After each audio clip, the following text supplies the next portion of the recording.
naitwa Maalim Ilyasa Harun Mohamed kutoka katika skuli ya Hasnu Makame, ni mwalimu wa somo la Kiingereza. Na katika skuli yetu ya Hasnu Makame, somo la Kiingereza ni miongoni mwa masomo ambayo wamefanya vizuri kwa kufaulu katika wastani wa grade A average. Tunajivunia kwa hilo. Hii inatokana na mashirikiano yaliokuwepo baina ya walimu katika skuli yetu, lakini pia kukubali kujifunza.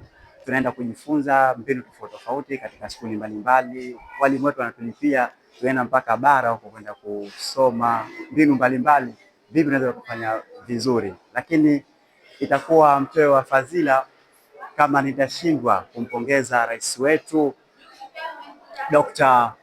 Dr. Mwinyi pamoja na Mama Samia kwa kuwekeza katika swala hili la elimu, ambalo leo hii mkoa wa Kusini tunapata kuingia katika top 3 za skuli za Zanzibar.